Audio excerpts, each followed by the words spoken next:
You ready? All right, yeah.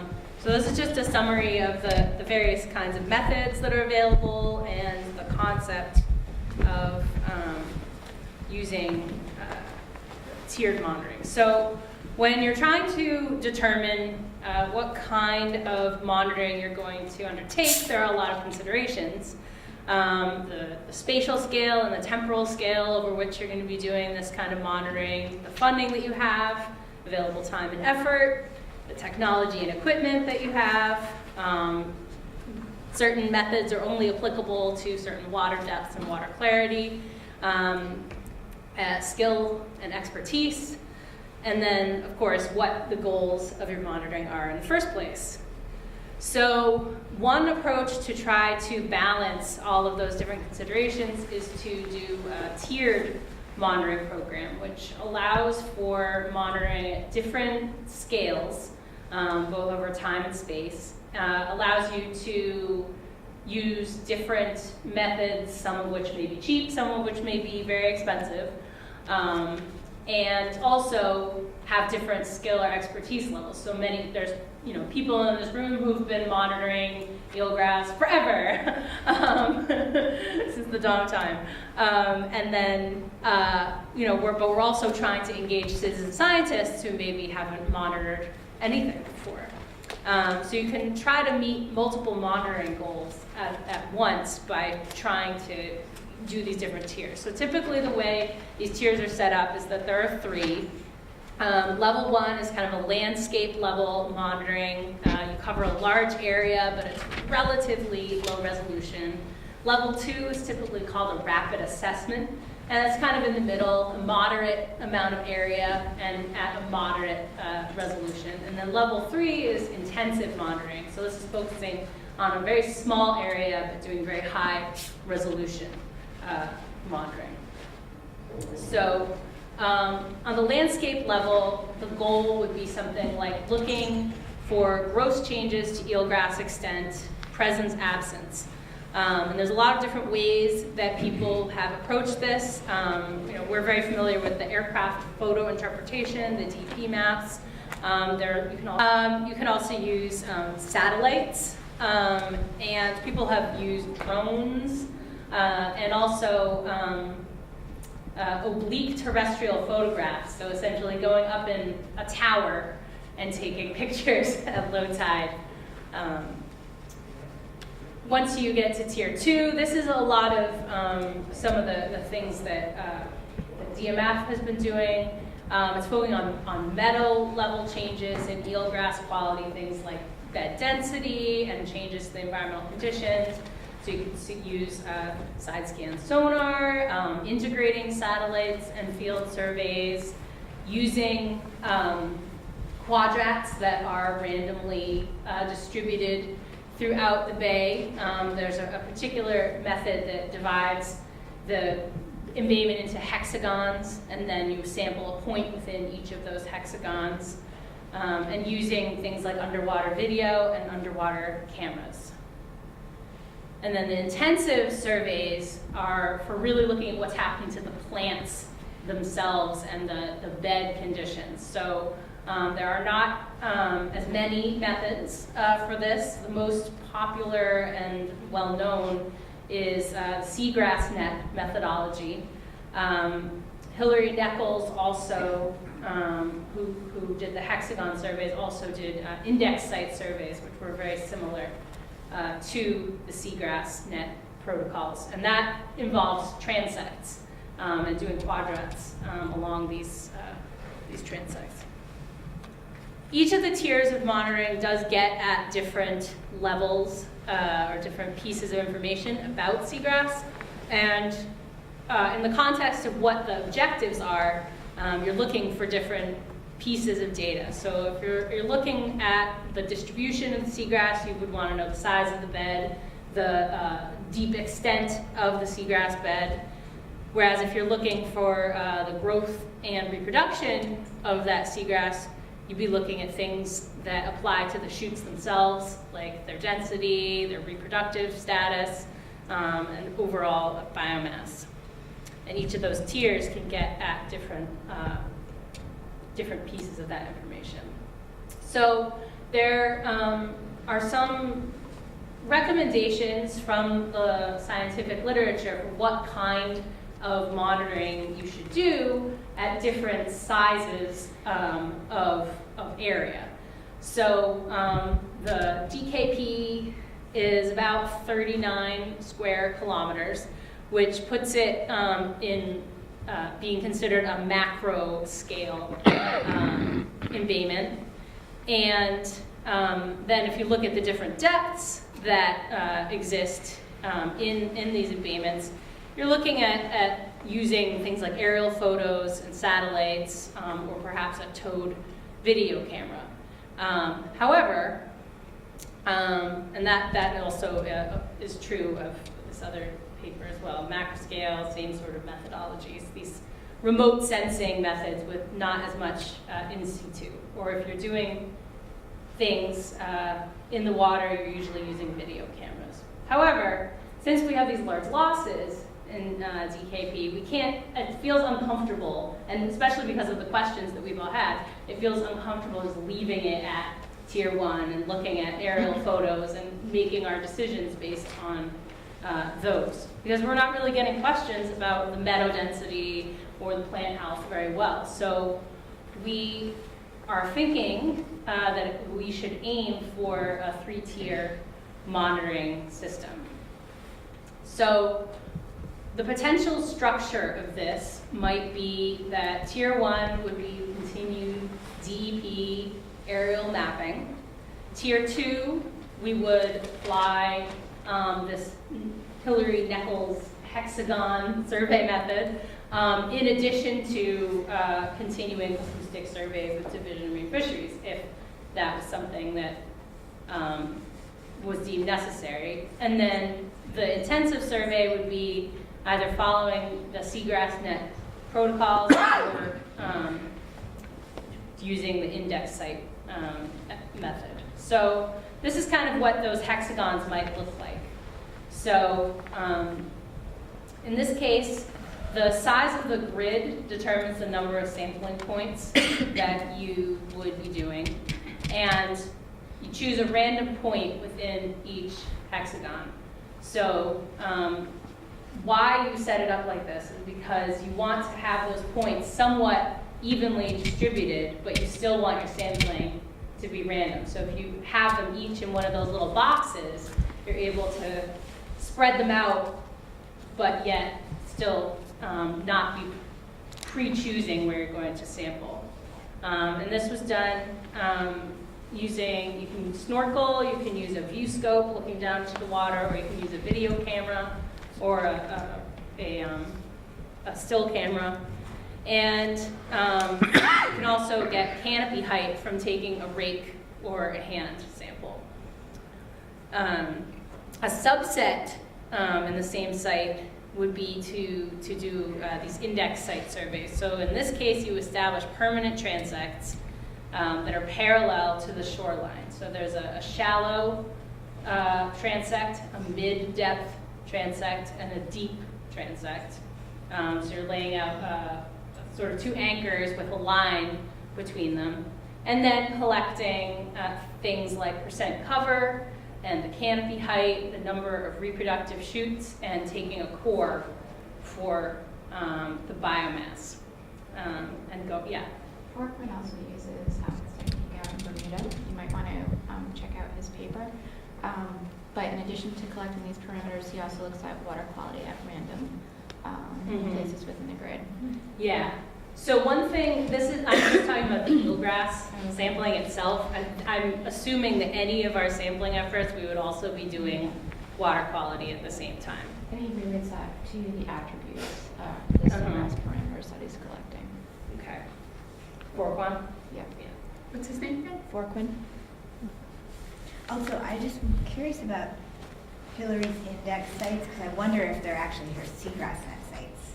Because she did this whole thing in Pleasant Bay where she had seagrass net sites. And Long Island, yeah. So it might be that I know she used the seagrass net for the Park Service, like things she had to do. So it might be this one and the same. Yeah. It's really similar. Yeah. Her paper claimed that it was a subset of the attributes, and I'm not familiar enough with all of the seagrass net attributes to understand what's missing. But that's, they're very similar enough that we would essentially be deciding, you know, we'll have transects, you know, and then decide what information gets collected. So this is just a rough layout of what those hexagons might look like. And I didn't really count them out.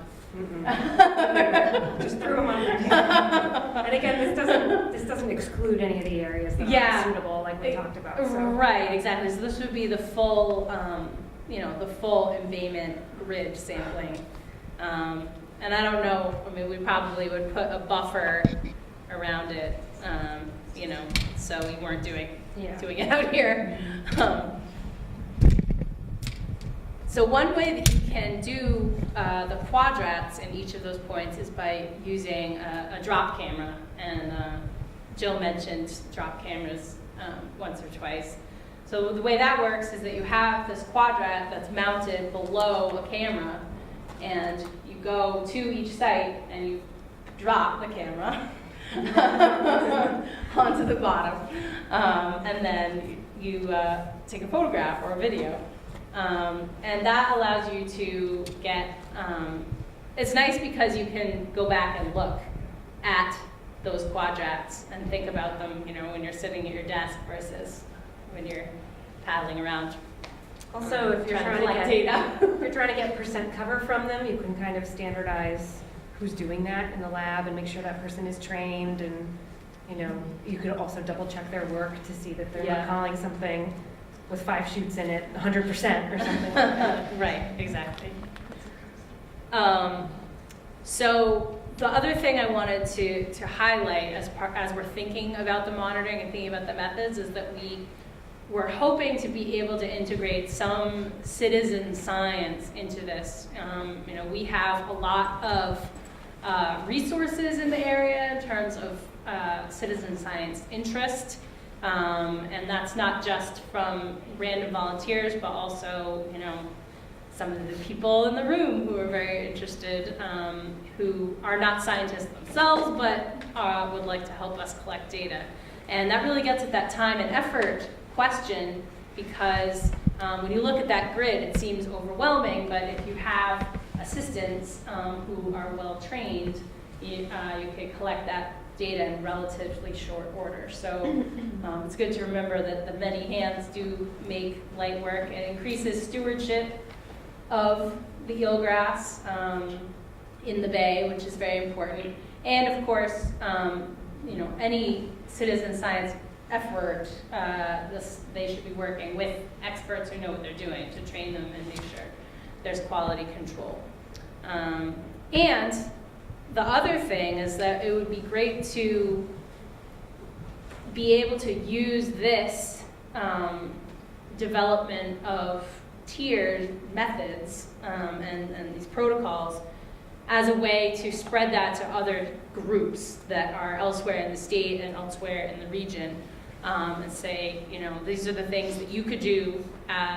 Your particular group might be able to help monitor eelgrass in your location. So to join to some of the questions that Jill had mentioned, we want to kind of determine, is a 3-tier approach feasible, and is it really necessary for the goals we're trying to get at, and kind of what do we want to do for those more intensive surveys, assuming that the DEP aerials will serve as the Tier 1 monitoring, and then get at the brass tacks part of it, which is how are we going to implement this, because we're going to be starting this for real, and not in our imaginations, this spring and summer.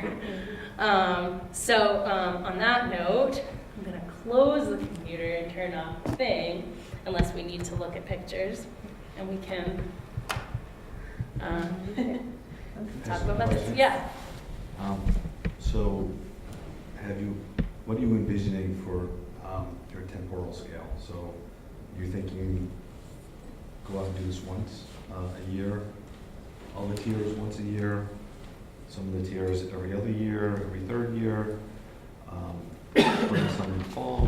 What's the, Let's see, I mean, correct me if I'm not getting this right, but, I mean, I think the tier 3, the transects are probably an annual thing, and I would say maybe a spring and a fall survey, or spring, summer, fall. What do you think? Summer works for us. I think you could just do annual in the summer. Annual for tier 2? During the peak growing Yeah, season. always Like, once a that's year. annually. so the DEP maps? Every few 5 years. Every 3 years, 4 years, 5 years? Yeah. next round? The acoustic stuff that MEF does once a year in the summer? most current. And the cigarette and stuff, once a year in the summer? And we're still or starting a cycle new. 3 times a year, just skewing in the winter, unless Bill was out there snorkeling in the winter anyway. You're welcome to come to us anytime. From a non-science approach, Yeah. the cycle of this bottom is that, from what I see, is that starting in October, sometime in the fall, it starts getting torn apart.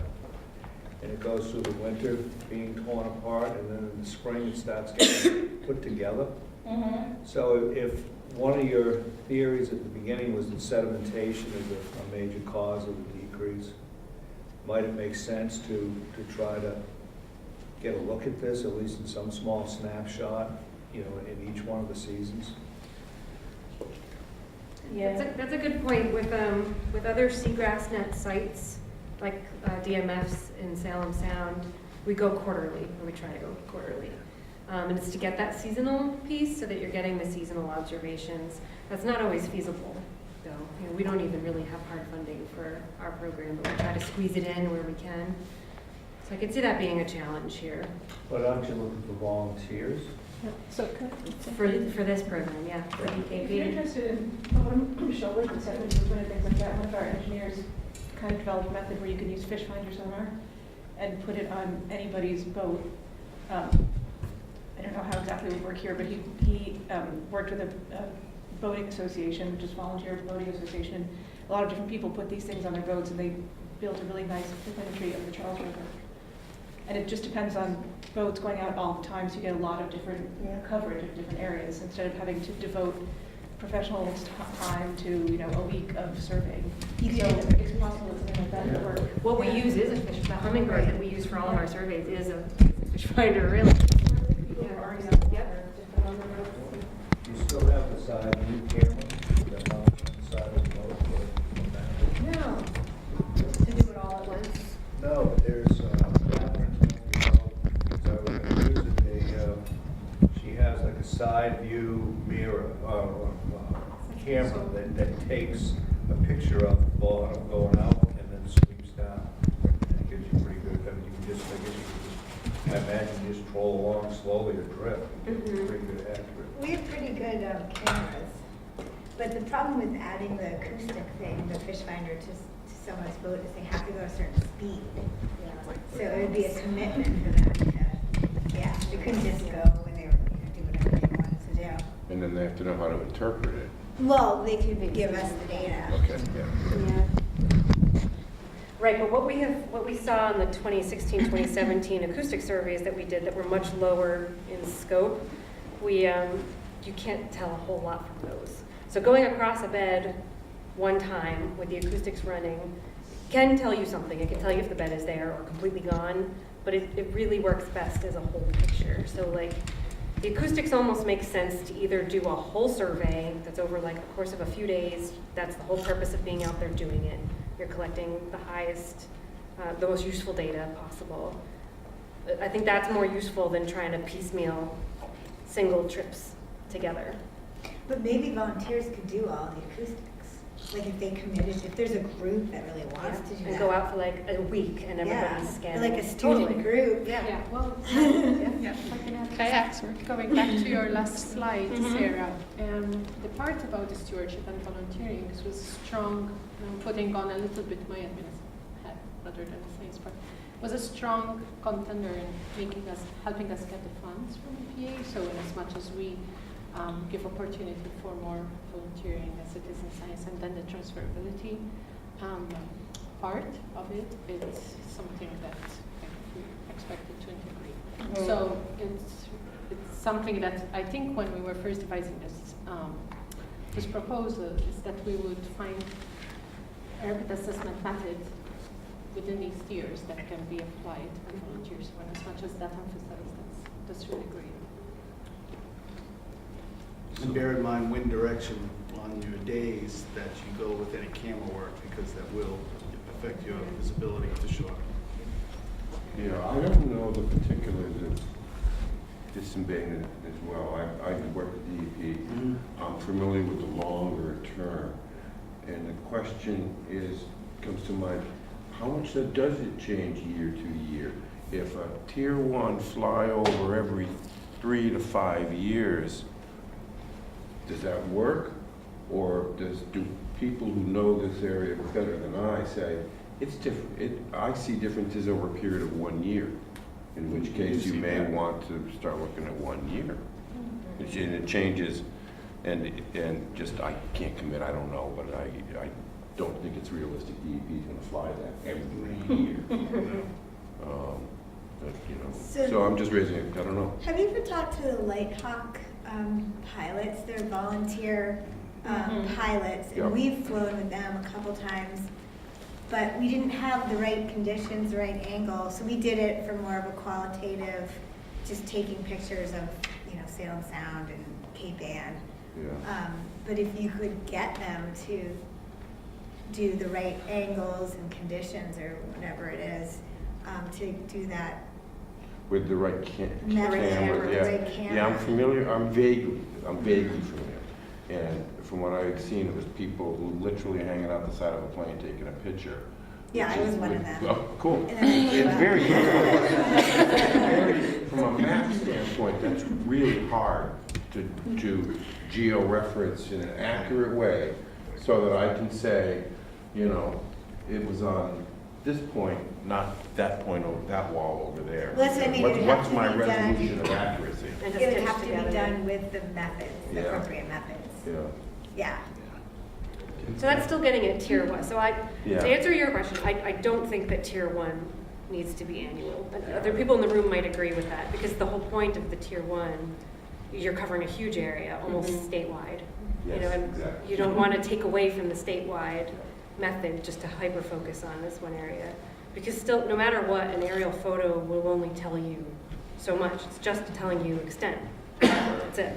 And the aerial photos now with drones, I mean, I got some friends of mine that have taken some wild shots of some grants and stuff like that, because it's just, and they're doing it for giggles, you know, and, but that's, to your point, you can kind of do a bunch of them like puzzle pieces and then put them all together and something like that, and you have to do it at the moon low tides, really, to see. And that's what something you I wanna know see. Catherine Ford's really passionate about, and she wishes she could be here, but she's been experimenting with drone flyovers to collect imagery for eelgrass. And the 2 biggest problems she found were that you have to fly at 400 feet in a drone, and that's so hard with eelgrass mapping because you're getting such a small area. So you end up with all these areas over open water and no way to stitch them together accurately. So, and you have to stay within sight of them too. So It seems like the acoustics, though, could take the place of that, because if you're just focusing on this embayment, you could get that.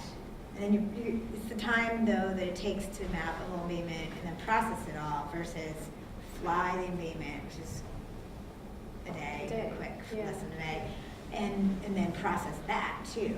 So, I don't know.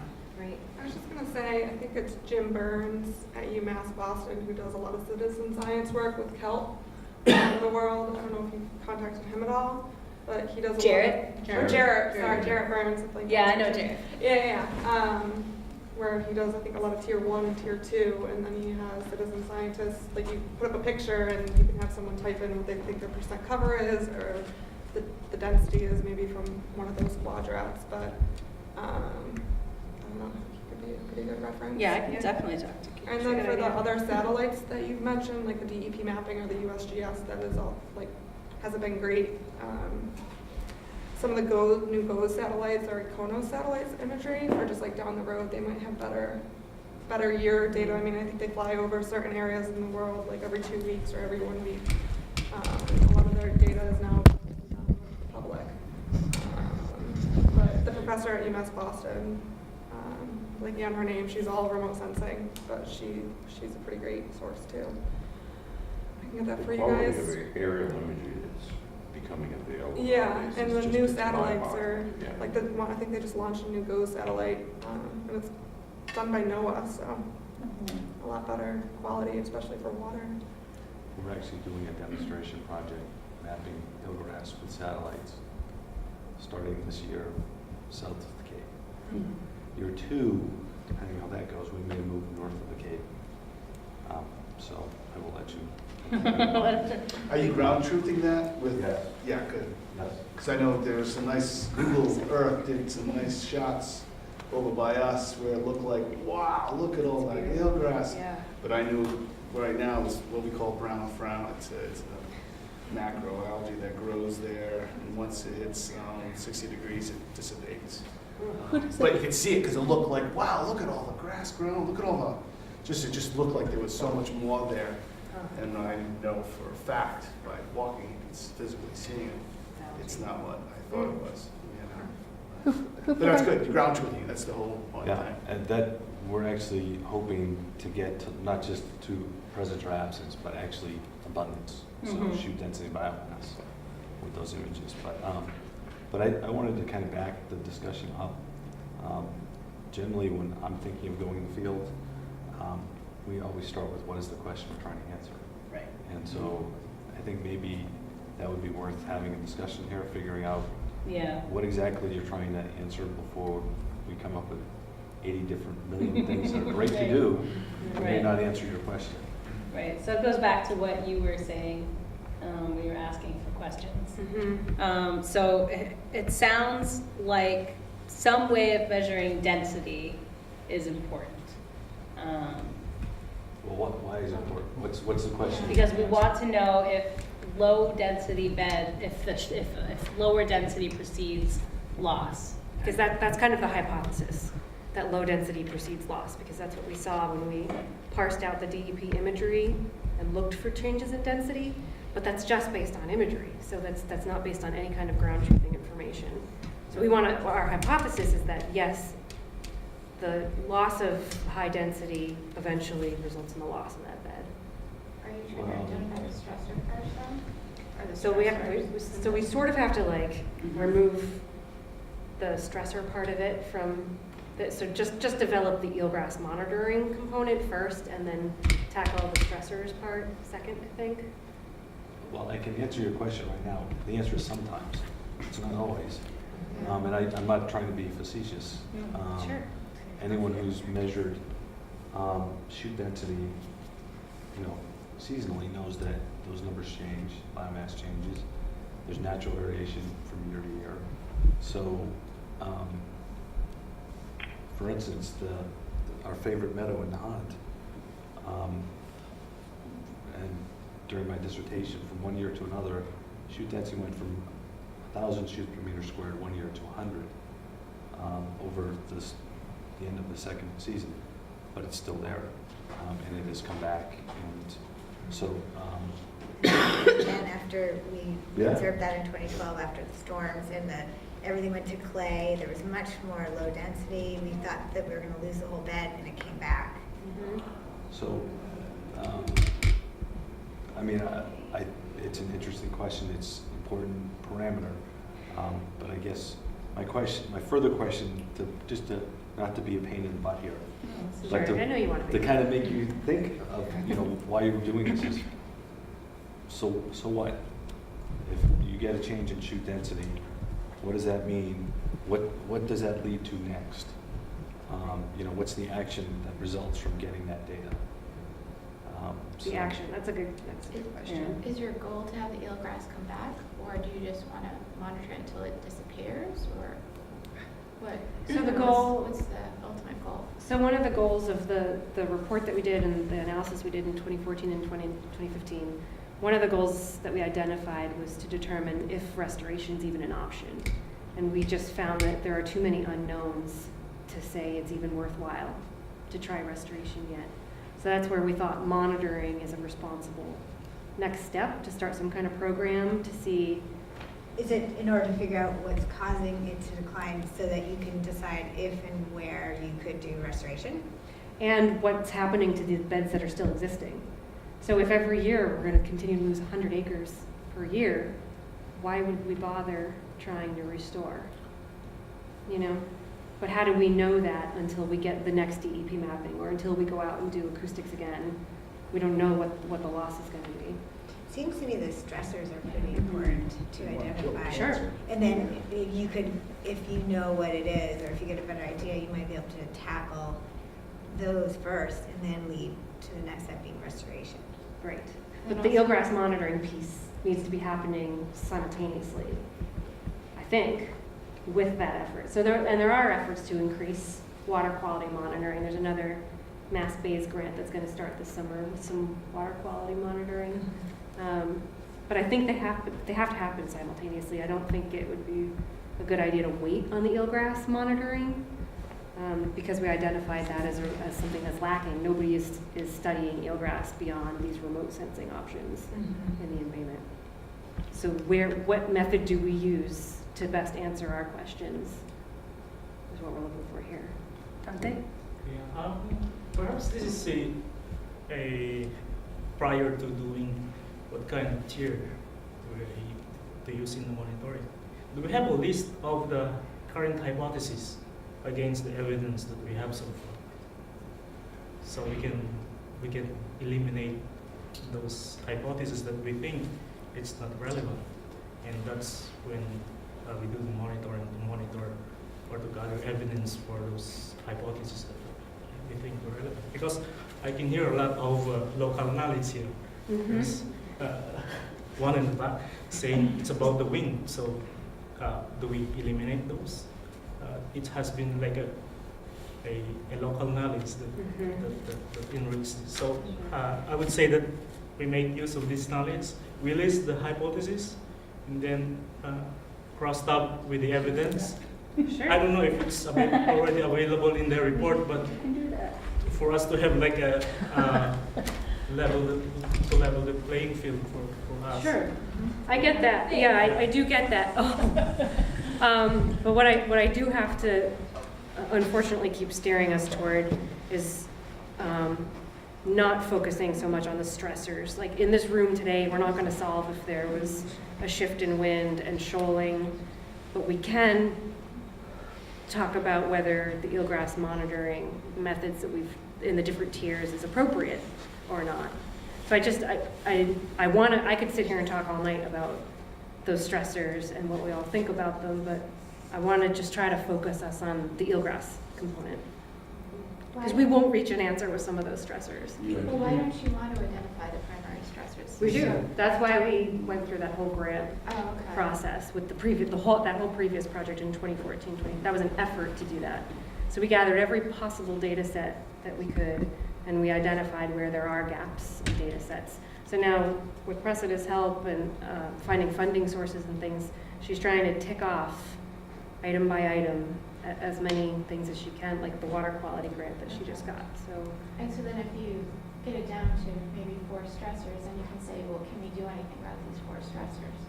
Because if you can't do anything about those stressors, then you can't restore eventually. And so I think you kind of want to see if the other effort you're putting in is almost worthwhile in the long term. Yeah, definitely. But to paraphrase what you're saying, use a metaphor. I think you're saying we think the patient is sick. Do we take his temperature? Do we check his pulse? Do we check his blood pressure? Rather than saying, and then the next step is then, do we determine what's causing these? But what are the measurements we're using to measure the patient to determine is the patient sick? That's the perfect metaphor. Yeah. Yeah, I don't want to discount the importance of those stressors and understanding them more. And they could each be their own grant. Right, and there's to a work lot of on, other yeah. stressor, you know, there's a lot of other things that we've discussed in terms of trying to get more at that stressor question. We were thinking of definitely trying to get some more information about topography and bathymetry to try to I mean, a lot of the things that everyone's been saying about the shoaling changing. I'm starting up green crab projects on the South Shore, hopefully. So, you know, I'll be looking at that as a stressor.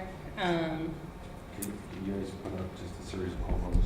I mean, that's very low effort, low cost, lots of data on the Yeah, temperature. sure. I have a pile of temperature loggers in the basement of my office that I'm glad to contribute. That's a great point. Yeah.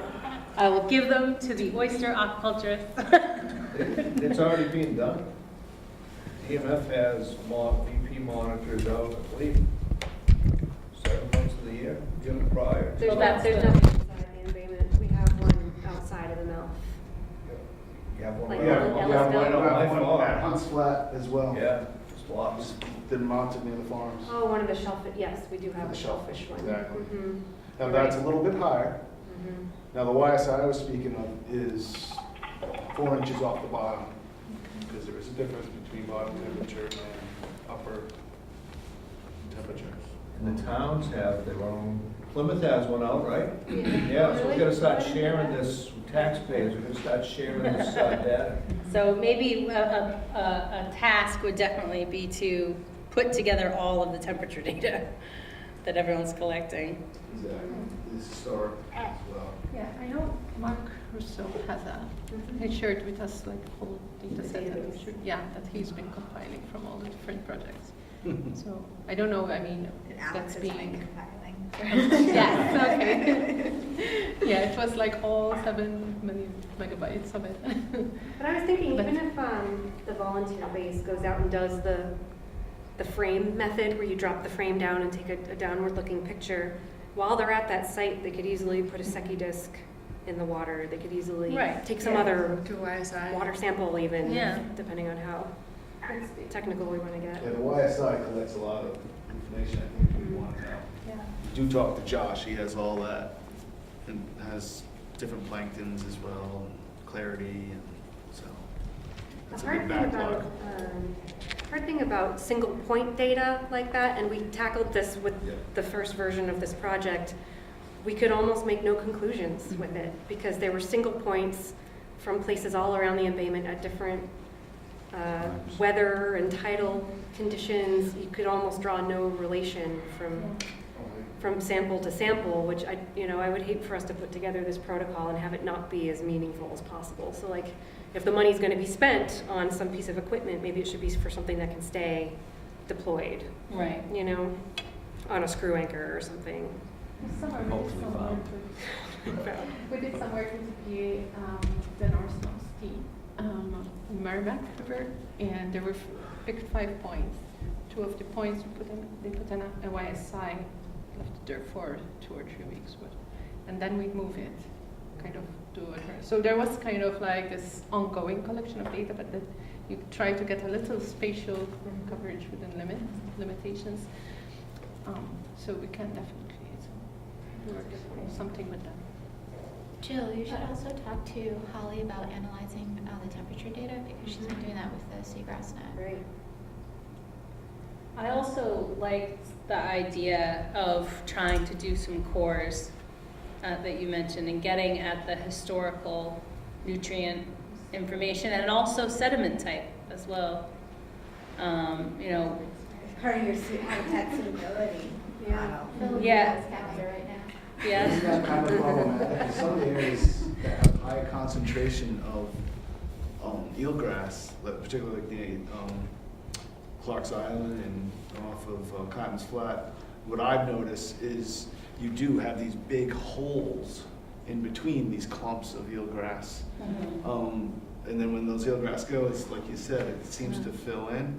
So you don't want to be putting a core in recent sediment, you know? I'm not trying to shoot holes, I'm just trying to just point out. If it's super definite, we want to avoid places maybe locations where you've had eelgrass for the last 60 or 70 years, and then some locations where you're starting to see the eelgrass disappear, but not in a location that there is no eelgrass. Mhm. So we can do that for comparison. Why not? Control side. Because if you have no eelgrass, and you're probably having a lot of bed movement happening, so you're losing all of that data, and you have absolutely no idea, Yeah. you know, what's being exposed. You're in the northern part of the bay, right? Yeah. Yeah. So do you feel that you have seen more fine, muddy, silty sediments It's firmed up. over time? It's firmed up. It's hotter. I say the bottom is hotter, not as fine. Okay. Where- All right, but it's not sandy. per Well, it's just se. sand. It's Yeah. not. It's not. But it used to be like Muckier. soupier mud. Yeah, right, yeah. You know, back in the day. But again, it's just the topography. It's has changed. compacted, kind of. Or has the top layer? I think the top layer is Oh, lower the top away. layer. You don't have the eelgrass slowing the velocity Oh, yeah, down, yeah, so it's not okay. settling Yeah. in these little embayments, Yeah, making that nice sure. mush. Yeah. So now the water just, it's like a conveyor. It Yeah. just, you know, literally, it just conveys it Yeah. to the lowest part. Have you seen, you were showing the maps, I wasn't necessarily sure. Are you seeing like a north-south decrease, east-west, or is there a certain direction of decrease, or is it just kind of North. patchy? It's mostly loss in the shallowest area, the most inshore areas for all three embayments. But then there's also these deeper areas right in the mouth. So it's kind of both, but the areas in between are what are kind of hanging on the most. Because you think if it was water quality, it wouldn't be the shallow areas that Wouldn't. are gone. Right. It would be the deeper, light limited. Yeah. Right. Are the areas where you're seeing loss areas where that loss has been field verified, or is it they strictly on remote sensing? So there was somebody physically saw the eelgrass bed there, let's just make it date 1995. Right. It's just the remote sensing. So comparing DEP's remote sensing to our remote sensing and the ground truthing that went into that. Yes. Yeah. And is there any AECP extensive, current of velocities, basically, of transport? Well, so one of the things that was going to happen, and I don't know what the status of it right now, is that there was going to be a dye study done for the wastewater treatment plant for Plymouth. And that was going to get at some of the hydrodynamics of the bay. But I think that was postponed / canceled, is that? Yeah, we contacted DMF quite a while ago, and it's a few years out. Okay. So that data could be coming. I don't know if that's useful to you now. Is it DMF? The agenda? I don't need it. TV or I know some pretty fantastic physical oceanographers. He really needs to know. So Brian House maybe could be with. So let me ask you guys, so of the tier 1 will remain DEP mapping as long as the program continues, hopefully. Right. Tier 2 would be that combination of acoustic mapping, which I don't know if it will happen annually on DMF's part, but it's sort of like limited just by funding and people.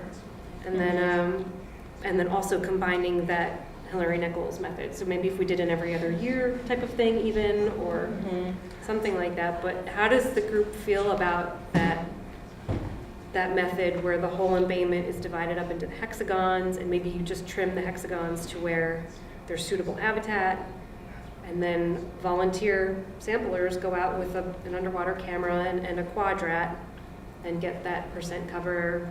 It'll be presence absence, percent cover, and if they follow the method, they would harvest a couple shoots and get canopy height. The first question is with your second tier, that's acoustic mapping for the embayment, correct? Why have tier 1 and tier 2? They're both mappings. What are you going to do when they have different results? Who's super who? So I'm just saying as a Sure. question. No, that's a valid argument. Yeah. They should always work together and not oppose. So that's how I've always approached, Yeah. combining our data together. Yeah. So they're taken at different scales, obviously, different time periods, and then different resolutions for Yeah. sure. So, you know, there's even been talk of the acoustic work being the ground truthing for aerial imagery, but even acoustic work needs to be ground truthed. No, but I'm just getting at this, you have a map showing one thing, another map showing slightly different. Yeah, which do you go by? Yeah, which do you go by? That's what I meant by supersede. Sure. I didn't mean in No, terms of who, okay. but just, yeah, which do you go by? And Right. what do you do when you have one map saying it's 10 acres and another map saying it's 15 acres? I think you go by the highest resolution data you have. So if a DEP map shows just from imagery a 10-acre bed, acoustic mapping shows, oh no, we found the deep edge a little bit better, Yeah.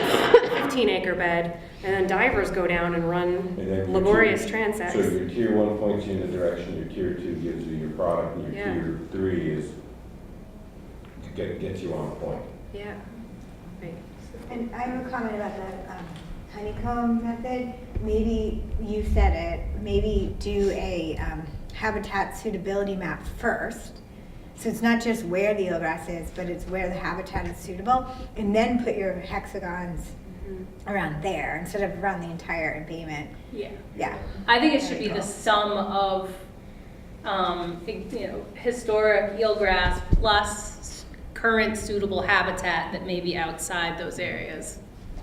And then you divide that into quarters and you put your temperature probes. Yeah. How many sampling areas are you looking for in the entire embayment for the tier 3, the boots in the water? It can't be many. I mean, Give me a number. 12? No. I don't know, even selecting the sites for the tier 3 would be a challenge, because you would want to pick a bed. I'm actually even thinking like just north of Clark's Island, that bed has sustained for a really long time. We haven't lost that yet. It has a shallow, a deep, well, it kind of goes like deep, shallow, and then deep again. So you could set up your 3 transects pretty easily there. And how big are these? They're 50-meter transects. But we could, 50 by there's 50? flexibility. 3 50-meter long transects. Lines, and then you go along the line. It's very labor intensive. I mean, it takes us a day to do 3. Okay, so maybe, can you do a smaller one? Sure. Could do 2 Yes. smaller ones. 2 smaller ones, just deep and shallow or something. I mean, just to get some information. In more than one place. I think there's a number of volunteers, like I Yeah. volunteered 2 years ago, and I still haven't done anything, and I'm here volunteering again to do some, on a smaller scale, but, at least you'll have something.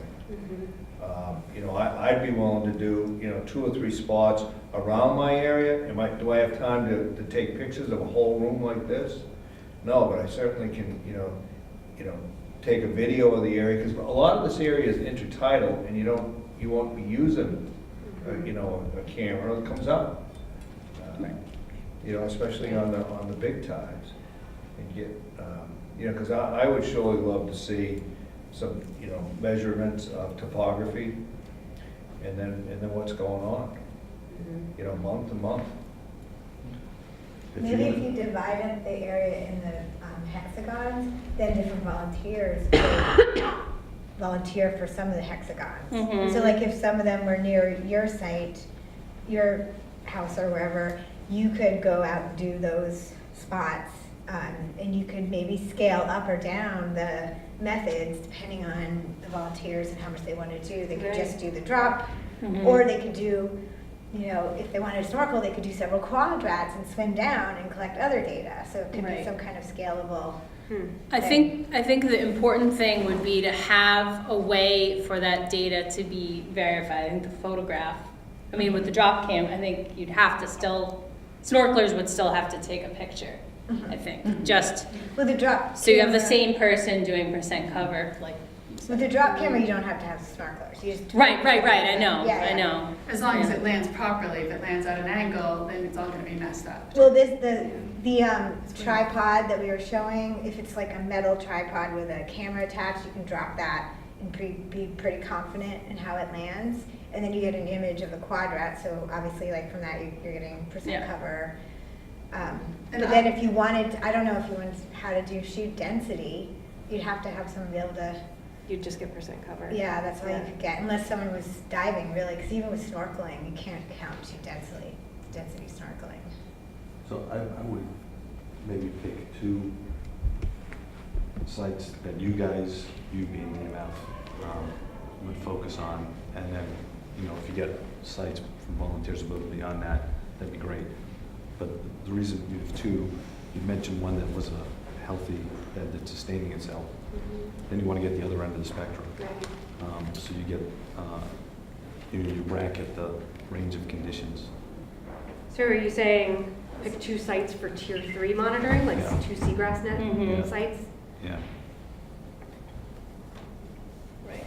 Then- I was trying to get at a way to make it more of a volunteer method. Right, yeah, Point, we're yeah. talking about 2 different things, yeah. Which could be, like, that's why I was saying it could be scalable, like if volunteers went out of their boat, they dropped the tripod, that could be all they did, they take a picture and they do percent cover, but if there's a group that also wants to do at their hexagon, they also want to do a little seagrass net, mini seagrass net transect with a couple quadrats, you could build that into the method so that, you know, you'd end up having potentially, in a perfect world, you'd have a lot of, you know, several of the hexagons have little transects associated with them, and then a bunch of the others don't, and they're just spot checks.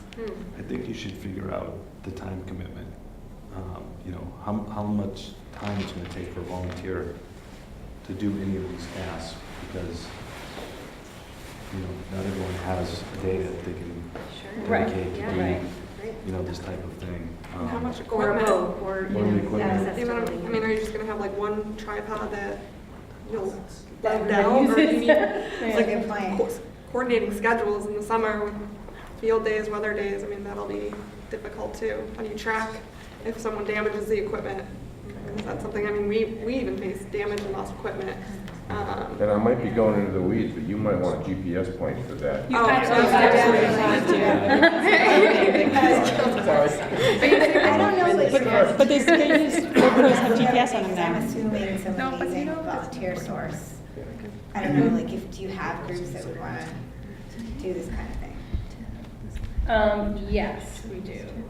We've got, well, we have a few people out on the bay who are interested in doing work on this. And then there are additional sources of volunteers that have volunteered for other projects of mine, like my horseshoe crab surveys or my herring counts, my green crab project, who are also interested in assisting with the Eelgrass project. And do you have access to boats?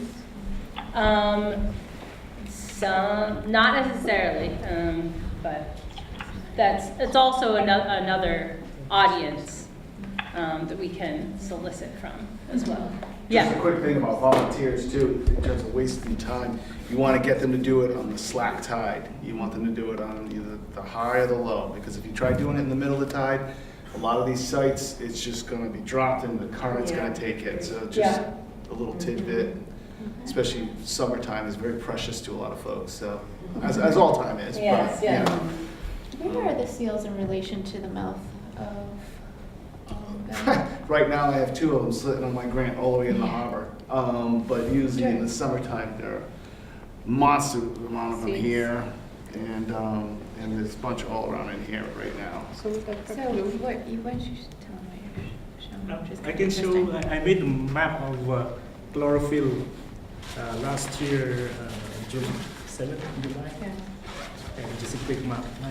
You want Yeah, to? of course, Yeah. sure. Looks really cool. And may I ask, in that type of, or tripod or quadrat, I don't know if you, what do you call it for the GoPro, the framed GoPro, are you suggesting that it would, for like one spot or in the hexagon, it would only be sampled once, or is it literally a transect of sampling of, as in, you know, throw it down, take a picture, move, throw it down, take a picture, and make a transect of those individual shots? It's one spot, but in Hillary Nichols' methods, she did 4 replicates Mhm. at the spot. Okay, So okay. at the 4 corners of the boat, they would drop it down and then take a mean of the percent cover that they saw. Mm-hmm. But in theory, that could be, it could be done in a transect instead. It would be a little more challenging in practice if your boat's kind of being swept away and you're trying to follow a line. So, as opposed to anchoring your boat and doing the four corners off I of see. your boat, you know? Mhm. When I mentioned transect, I was thinking of how to integrate the tier 3 into it. Like, so how you would do, how would divers or There you go. snorkelers collect sheet density and stuff. But have it be scalable for the volunteers that want to do it. Have you heard any interest from divers or snorkelers who want to get in the water and do this stuff? I have them. Yes, yeah. Oh, your students? Yeah, Yep. we're always in the water. I mean, not in the winter, but in the summer we're Yeah. as low tides as we can be. So, dark green areas shows high chlorophyll concentration. Okay. Ooh. That's interesting. Could that be macroalgae, phytoplankton, seagrass, what, or all of the above? This is the surface. Surface phytoplankton. phytoplankton. Surface phytoplankton. From Landsat image? Yeah. Is that one shot at one time or a shot over time? It's just one snapshot. It's taken. It's a cloudless image taken. It would be more interesting to look, know what's the scale. Outgoing. Yeah, that's what I was, yeah. We're all getting excited over It's patch what of I've green. seen Is that, most what's amazing thing the about scale? the bay's Taken dynamics. on this date. It's the differences in tide. Okay, July 16th. Yeah, What's the scale?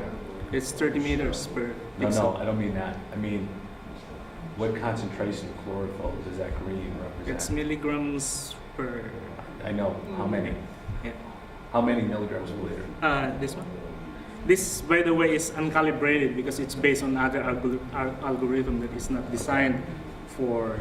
So we don't know, could be We don't five. know. We don't know yet. Which But is nothing to get worried about. Yeah, it shows a pattern of high areas where there are Yes. concentration. But it's available, so it's something that you can quickly look at. Yeah. Right, sure.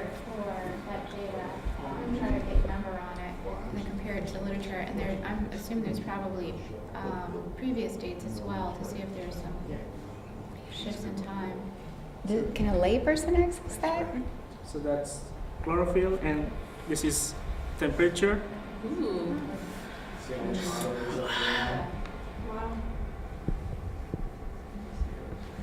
It's interesting how it has. Low tide because Yeah. you see the shoals that are shown. You see caps flat, you see hunts flat, the one I was telling you about. It's where that jog takes place up in that northwest corner where that red block is.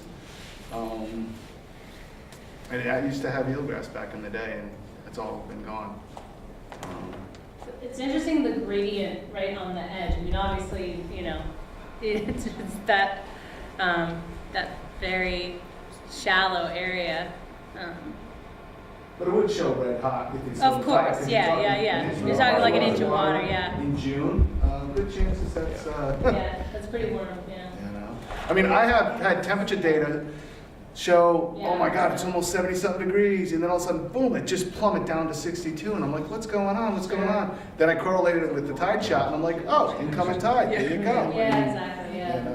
You know, that's why since I've been growing for 16 years, and there's been 3 spawning events of oysters in those years.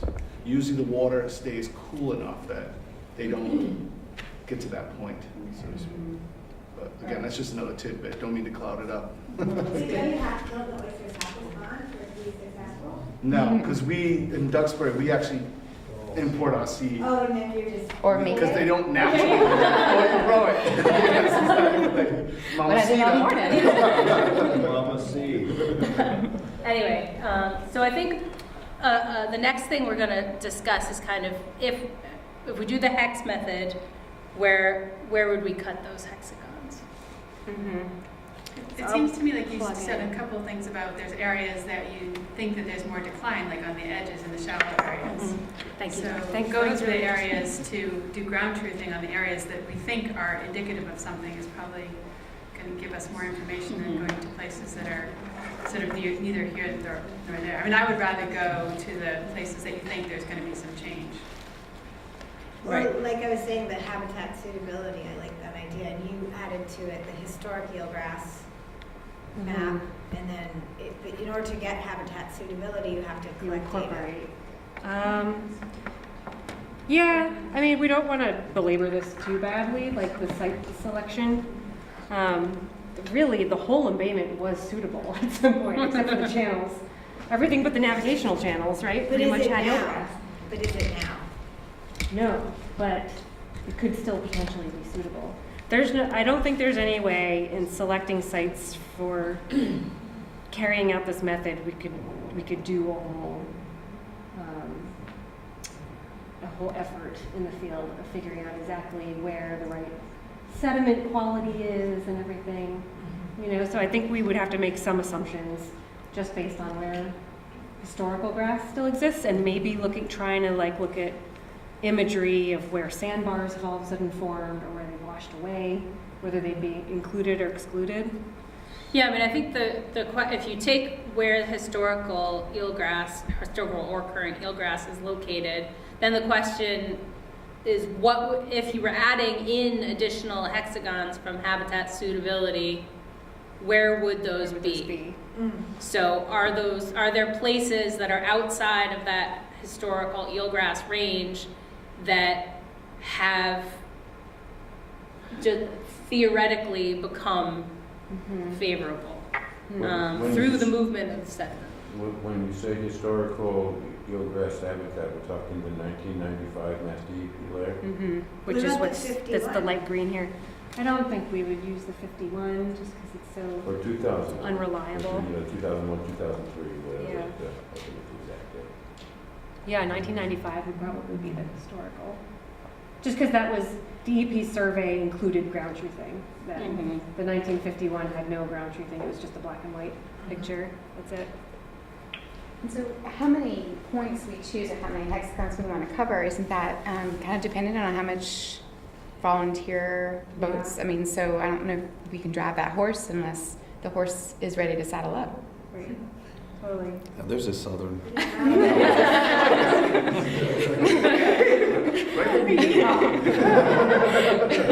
But yeah, what we would love to do though is to write up this protocol in this partnership as the ideal. Okay. So there's a lot of things we're not going to get that we want, you know, and but I think it's important to establish the need, and then once you establish that, it gives you more momentum for gathering the volunteers. If you need more funding, then you can say, we have this protocol, we just need the money to implement it. So just writing it up in a perfect world scenario, I think could benefit us. And we could target, once we have sort of our ideal spatial coverage, which would give us a number of cells that we're hoping to cover, we can then look back at the maps that DMF has and think about, okay, you know, if we don't have enough volunteers to cover all of these hexagons, what are our high priority areas? What are less, you know, and then sort of fill from the top where, man, we really need data in this one spot because it's creeping, you know, away through this area. Whereas something that's, you know, less vulnerable perhaps. So what if we selected sites randomly, repeated random sites, but based on getting rid of areas that are definitely not suitable for eelgrass? So the selection of sites was randomized, but we then, after the randomization, went through and prioritized them and how much we care about that particular spot. Yeah. And then say you have give only a ranking one volunteer system that year. Yeah, right. So you're saying keep the overlay, the honeycomb overlay, and assign them first, and then throw out the ones you're not interested in? Not throw out. So there's no way that if you only have 2 volunteers, you're going to get to, you know, maybe there's 70 honeycombs that you might want to get to in the embayment. It just won't happen. But to prioritize them so that they know which ones to go to that are most important for us. But start by erasing a lot of those honeycombs that you're not right. This is just this was just supposed to be a visual thing. Do we know the minimum and maximum depth of eelgrass in this area? Sort of, yeah. So we could look at the use that NOAA as a charts. band. If we have Yeah. like a Mhm. DEM or topobathymetry, you can use it as a band Definitely. to limit the area coverage if that's what you want. Yeah, what we have found in other eelgrass work that we do is if you're looking at the NOAA contour lines and mapping eelgrass acoustically or whatever method you're using, it almost always like hugs the contour line. So once you find that contour line for a given bed, you can almost draw where the eelgrass is. So I think we could use that, just using NOAA charts. Well, not the contour lines, but the pixel, the topobathymetry pixels. So you can delineate the area. Like for instance, you limit those only the eelgrass depth, maximum depth, and then the shallowest depth Right. of Yeah, eelgrass. you could definitely do that. Yeah. Maybe then you don't even include any polygon or any hexagons that are partially eliminated. Yeah. So that gets rid of some of the sites as well. And then you can compare that band to previous maps. Like for instance, what's the earliest map of eelgrass? 2012. 2012. So Oh, from where? you can compare the band if the DAM was captured, like for instance 2017 or 2016. If it changes location compared to the previous location of eelgrass in 1990s, so that either way you can like extrapolate whether the change with the suitability depth alone, whether there is a change of that. If there is a change, then we can assume that that's probably from sedimentation because the bottom uplifted. Change. Yeah, or scouring if that bottom is beyond the maximum depth. Yeah, depth of that's a eelgrass. good point. So, Do you have any ability to do lab analysis? Depends on what the analysis is. TOC and green size. Yes. Yes. So it would seem to me it would be very easy for me to say because I'm not doing it.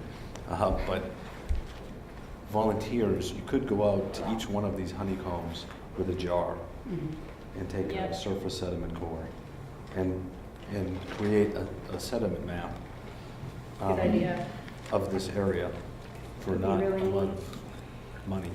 Yeah, definitely could do that. What about looking at all the ground truth points you did, or you announced it during some of the acoustic mapping? You could look at the pictures. Oh, and get some sediment information out of Yeah, them? to at least start Maybe. and identify some of those honeycombs. Grabbing core samples in where that historic area was, you're gonna have to put it on a pole and grab it. Because that's a lot of distance. If you did it at low tide, dead low tide on the drainer, okay, you can walk it. But outside of that, you're gonna be hoofing. It's just, in other words, you can't What really about bring a like a boat. kayak? You can do it with a kayak, probably.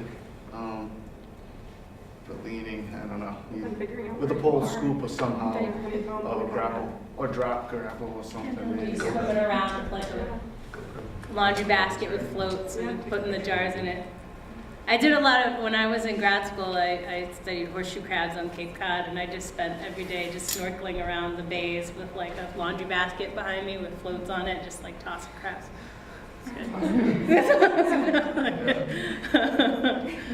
So that's kind of how we do things in Cohasset. I'm out with high school students, kayaks, surfboards, whatever random research armada we can come up with.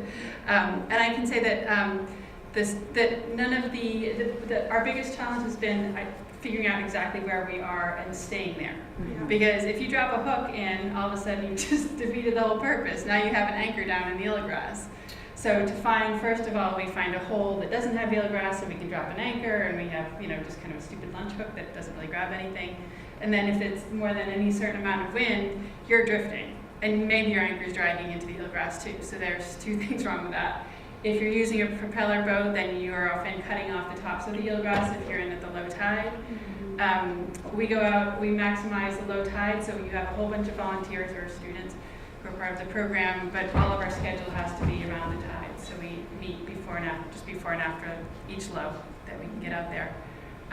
But the drifting is really a problem. And I'm a boat person. I sail, I row, I have a captain's license, and it's, you know, you don't have like a, you know, something that's supposed to keep you in one place that doesn't involve a propeller that's chopping up the eelgrass. It's not so easy to stay in one place.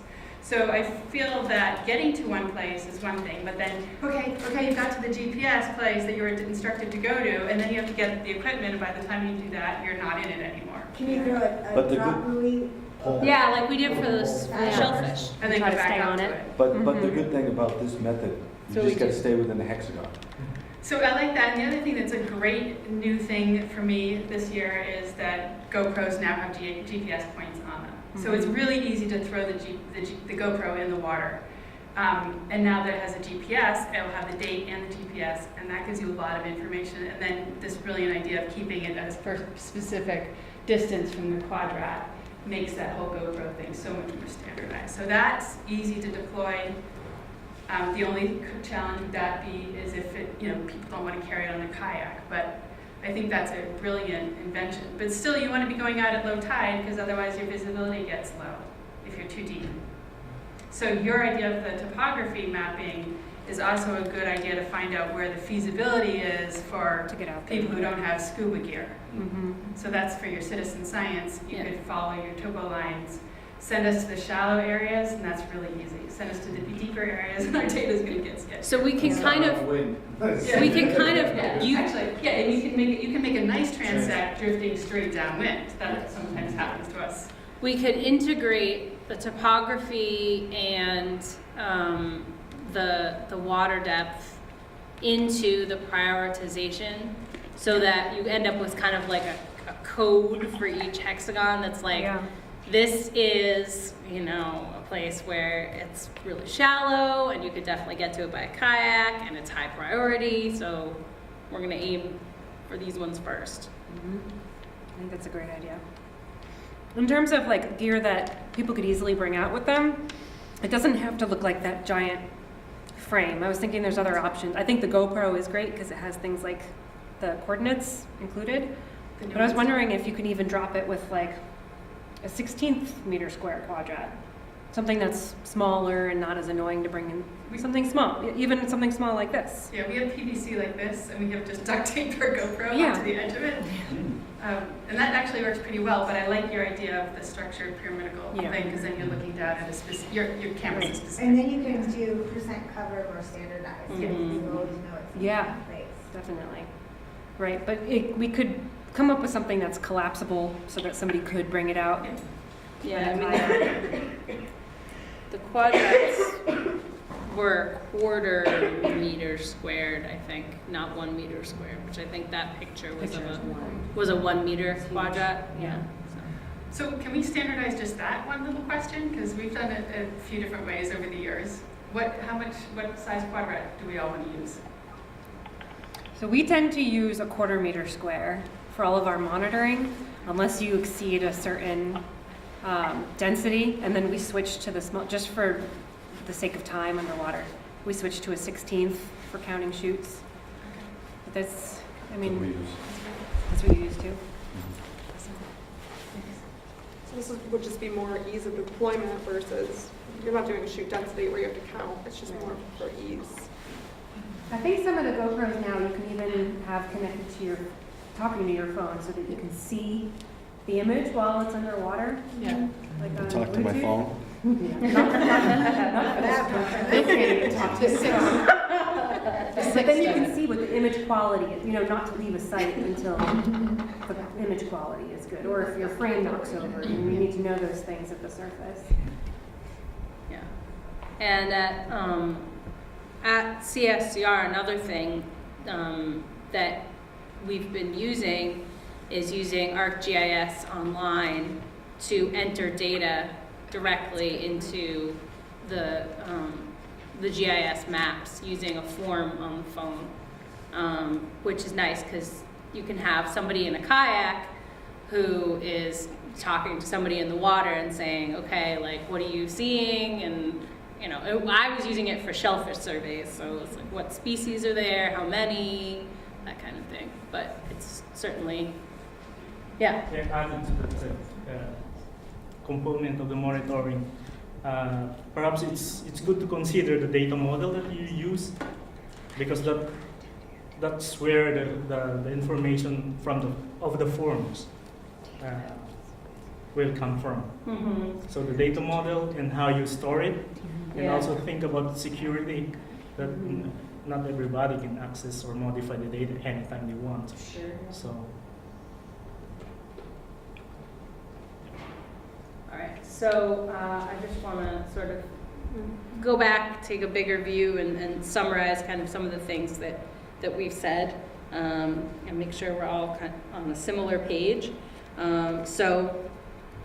Again, DEP is going to be doing, hopefully, their aerial photography. That'll be our Tier 1 monitoring every few years. Thinking about Tier 2, we're going to try to figure out which hexagons we want to use and try to prioritize those based on topography/depth and priority in terms of potential for loss.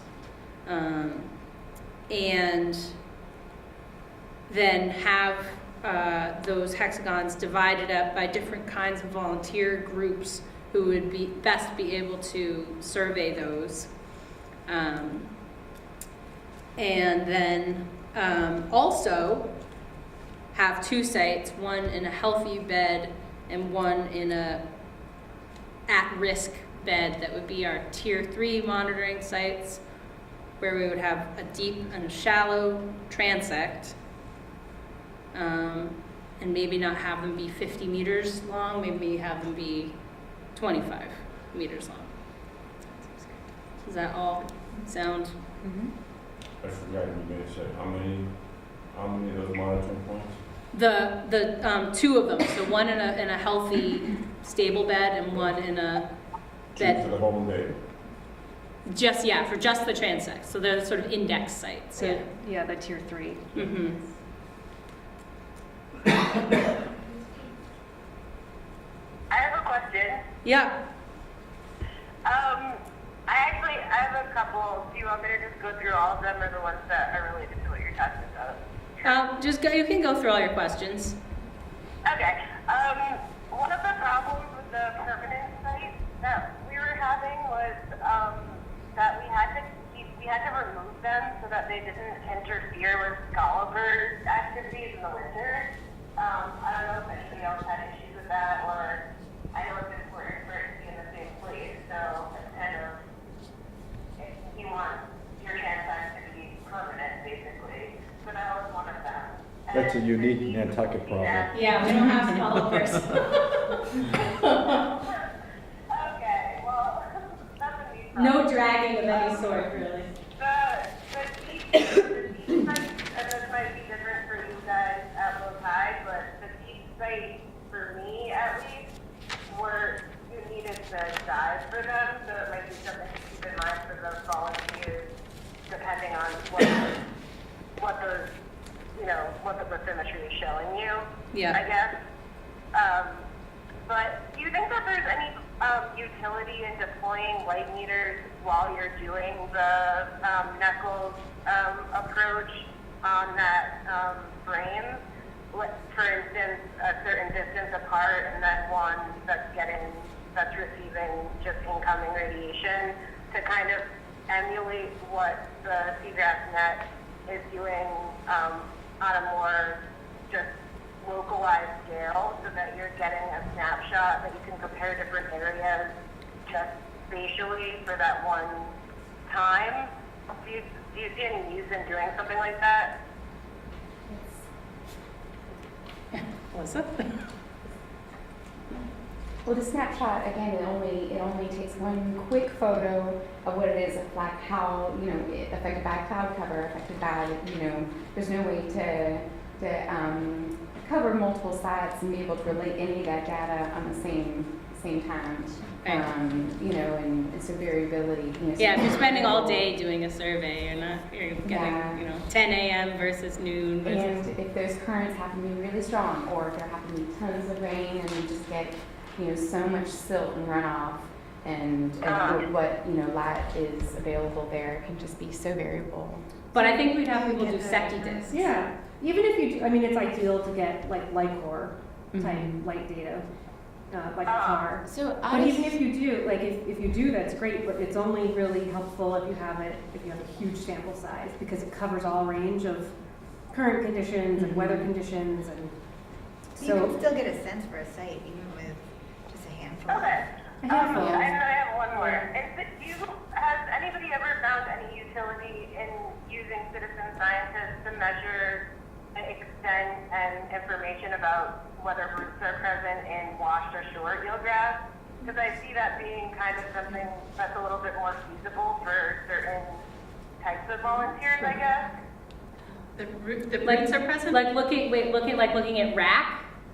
Yeah, the roots are To in see the if Yeah, the and green crabs eat information them. about whether there's roots present in the rack or not. Roots in kind the of rack? like the aerial extent per se, maybe twice a year of that rack. I mean, obviously it's going to depend on the wind and a number of other factors, but at least here, I don't know about over there, but we get pretty huge piles that, you know, wash ashore.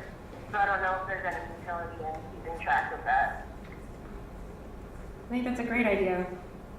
I have one student who's interested in doing that, and she's been looking at whether the stuff that's floating around is cut or has roots, and whether it looks like it was clean cut or. Crab cut. Yeah. Okay. I'd be interested in kind of collaborating on it if anybody else is interested in something like that as well. Great, thank you, Caitlin. And also we have a green crab program going on, so Sarah, maybe I can get in touch with you about that. Yeah, we can talk about that. I think. This is Sara. You and I could talk about that if you'd like. We can get in touch with you. The green crab program.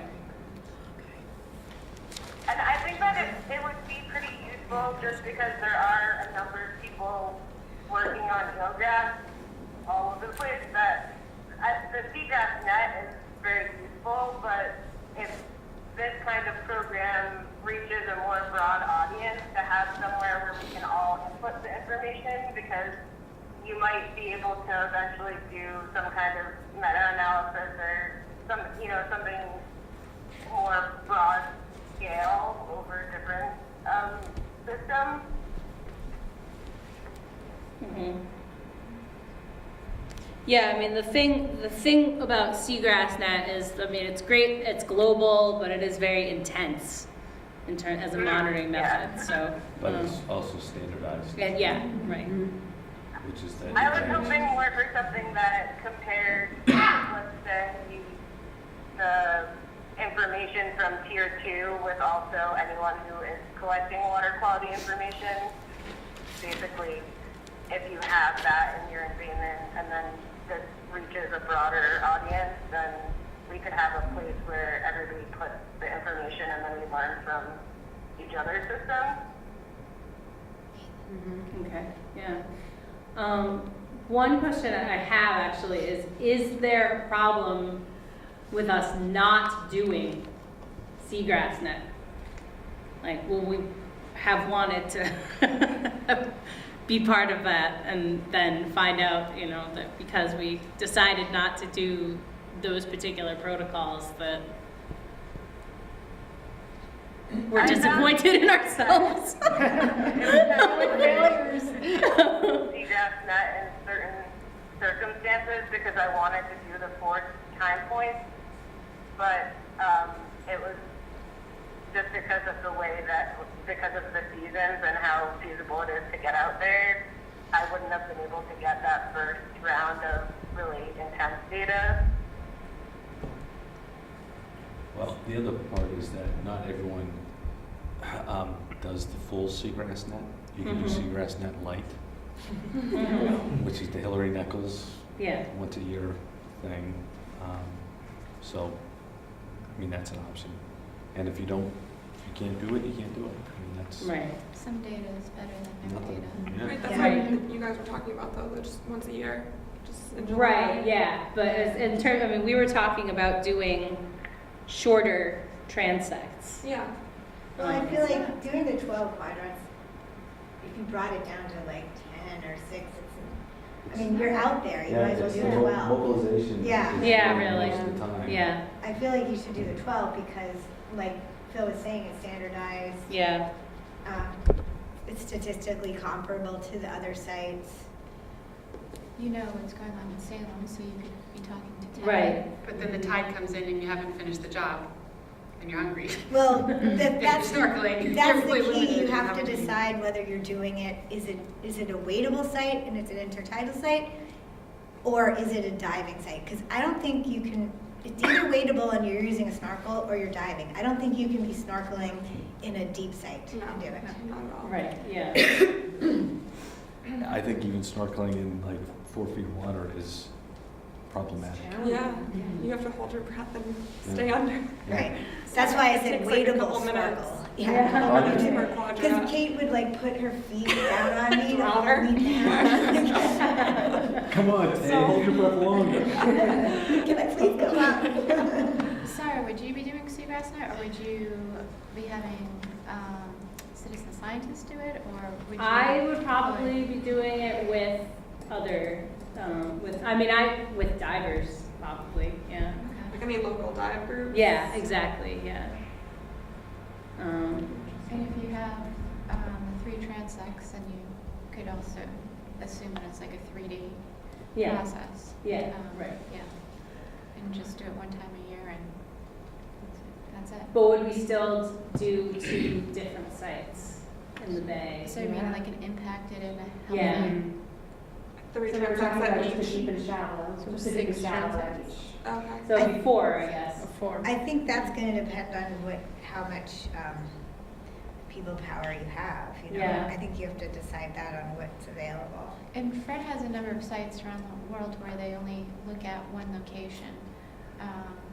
So they have the 3 transects, but it's only at one location. They don't have their control and their impact site. Right, Salem Sound And does it. so yeah, so that's fine to do. I think it's fine to set it up, but I would keep the 3 transects if you could, because you want to have the shallow, the midsection of the bed, and the deep edge. Yeah. So that you can watch your decline. You know, your intertidal and your deep edge are going to be the first 2 to go. Yeah, right. But then that's I not, think so it's not Stressors. parallel to the shoreline. You mean going perpendicular to the shoreline, so you're going into deep? Well, that's actually originally it's one transect. Seagrass net is one transect, perpendicular to shore, and then it's Yes. 3 cross transects. Yeah. So that's how. Right. Yeah. So which would you think, I mean, if Because we're each gonna cross pick one. transect becomes that one point. So the deep, mid, shallow, the cross transect are statistically together to, what's the right word? To be that point. They're paired. So Oh, yeah. if we had to do an abbreviated version of that, what would you recommend? I mean, we have never been able to do the whole seagrass protocol in a whole summer. Do you have an ever. intertidal meadow? No. Class, it's not. No. This site here, if you end up doing anything in this spot here, I know this area pretty well. You have to do it at slack tide, Yeah. or it's going to be Right, hot yeah. cocoa. You're not going to see anything past a foot. It just Yeah. that incoming tide coming in. It's all soft. I don't know. It picks up all these little soft particulates and it just clouds it right up. You That's where all know? the San Tiger sharks are, right? Yes. Yeah, I've been out there when they're right there. Hands. How about the It's, great? How about the But one just that- FYI, just in terms of, Yeah. just don't want to waste people's time. And the- if they go in there for that, it's murky. It's And the murky wind incoming. too. Totally. If the fetch Any is across wind. the bay, you're out Any the southwest wind, Yeah. it's just, Really? you know, if it's a westerly, northwest, it's not so bad. Right. Anything southwest, it just, Because I go out there to do Agitates. horseshoe crab surveys along the Yep. beach, And I actually have started canceling my surveys if there's a southwest wind. You can't see. No, I know. I see it. I see it. I flip across them, you know what I mean? So it sounds like same with level 2, you'll have to do some site selection. All right, I'm not representation. Yeah. You can only do one site that has low density, so that's your question. Is low density going to receive I thought it was in the versus a healthy density? So why don't you pick a site for seagrass next site? Yeah. That's great.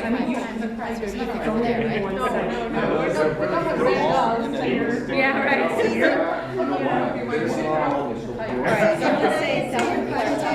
I had a little more to add to Susan's question. Okay. I feel like maybe the best thing for your group to do is off the boat doing the quadrats for in all of the hexagons. And somebody else who can dive should do the seagrass net sites. Yeah. Right.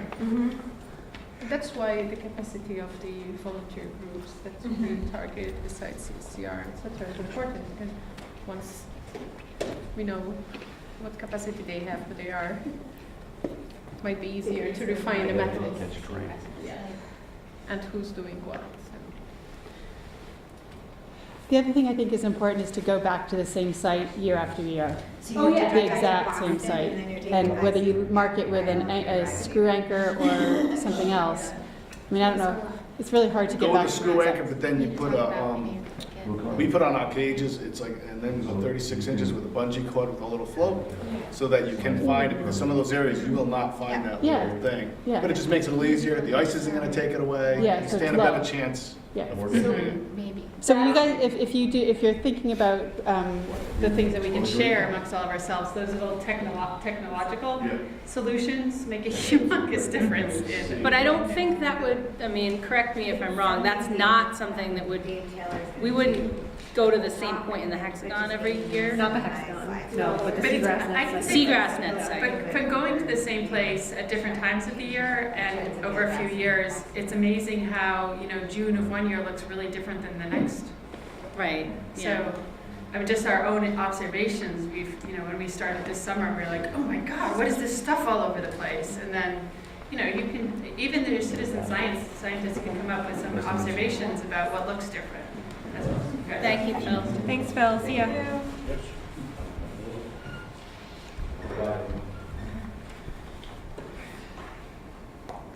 Okay. So,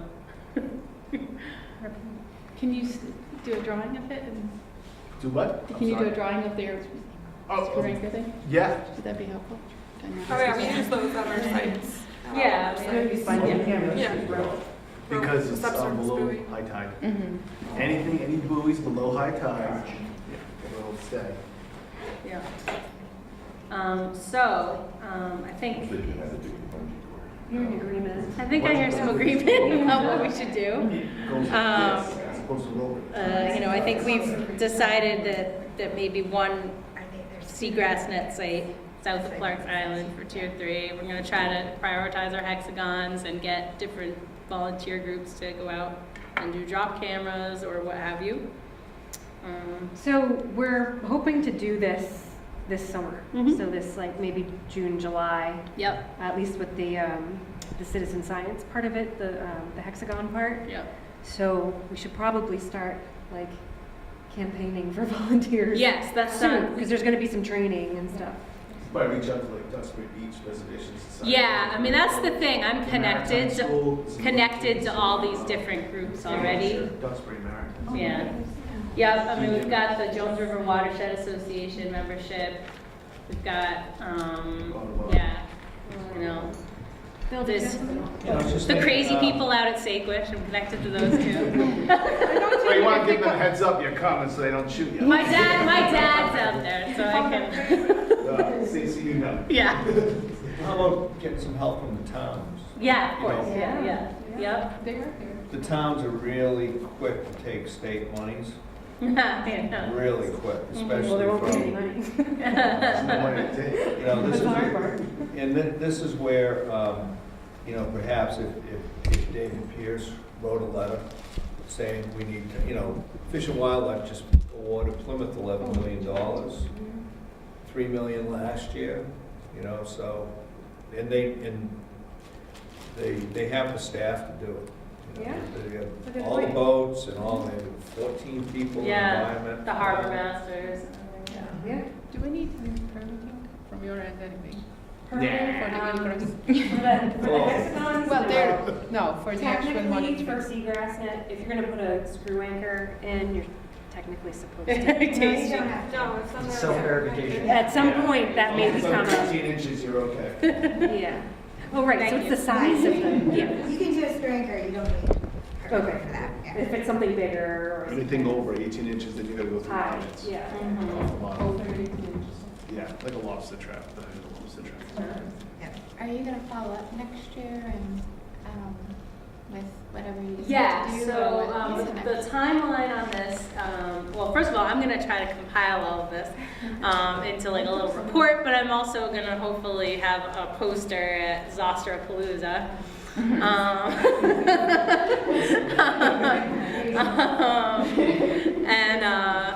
Then we're going to be compiling the protocol and writing a report on all of this for June, because that's when the funding for this particular project ends. And also we're going to be Trying it out. trying to try it out, get the volunteers going.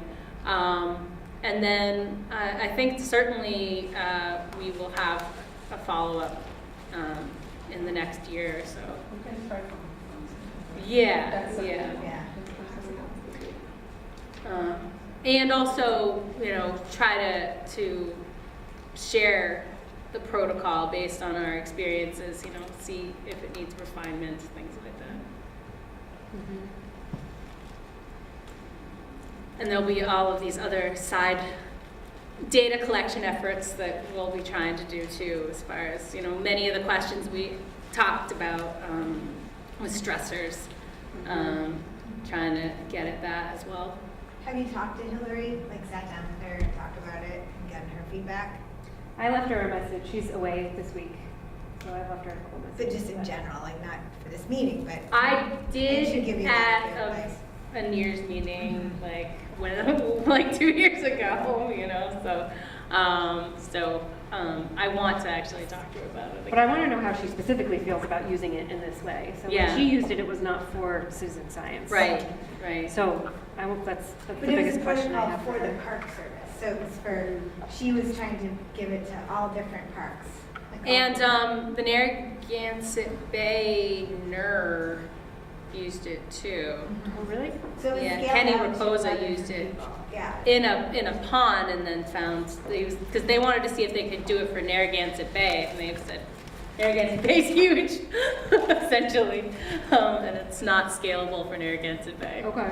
So, You know, Holly, again, might be useful on this because she did the Hex approach with Hillary for the last like 4 or 5 years. yeah, right, yeah.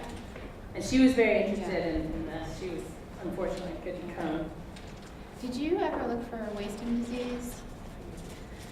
No.